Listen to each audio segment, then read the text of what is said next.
रविवार को दक्षिण कोरिया के मुआन शहर में 181 लोगों को ले जा रहा एक विमान क्रैश हो गया।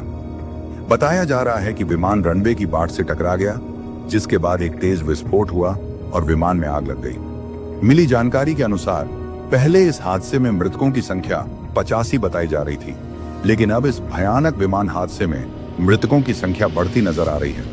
आपको बता दें कि इस हादसे में अब तक 179 लोगों की मौत हो चुकी है। आश्चर्य की बात तो यह है कि इस विमान में कुल 181 लोग ही सवार थे, जिनमें से केवल 2 लोग ही जीवित बच सके और 179 लोगों की इस विमान हादसे में मौत हो गई। विमान से बचाए गए 2 लोगों में एक यात्री और एक क्रू सदस्य शामिल हैं।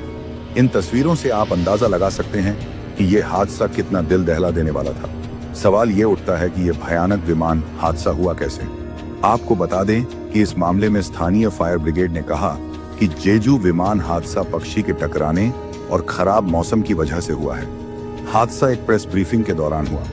ली जंग यून ने कहा कि दुर्घटना का कारण पक्षी का टकराना और खराब मौसम माना जा रहा है। रिपोर्टर्स के अनुसार जब विमान आकाश में उड़ रहा था, तब उस विमान से एक पक्षी टकरा जाती है, जिससे विमान का पायलट विमान से नियंत्रण खो देता है और विमान को नीचे उतारने की कोशिश करता है।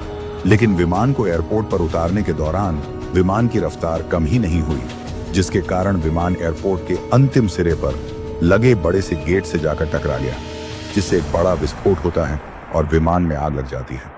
इस विमान में कुल 181 यात्री सवार थे, जिनमें 175 यात्री और 6 क्रू सदस्य थे। इस भयानक हादसे में 179 लोगों की मौत हो गई है और केवल 2 लोगों को ही बचाया जा सका।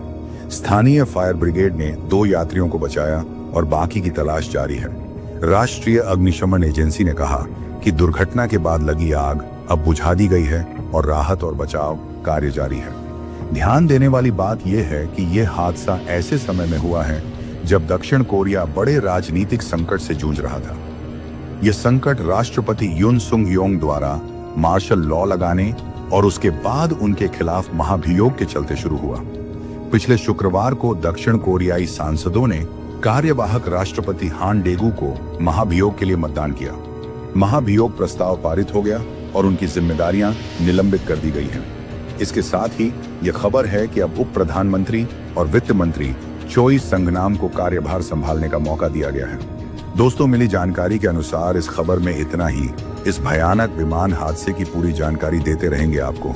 बने रहिए हमारे साथ और भारत की खबरों के लिए हमारे चैनल को सब्सक्राइब करें और अब तक हमारे साथ बने रहने के लिए आपका धन्यवाद।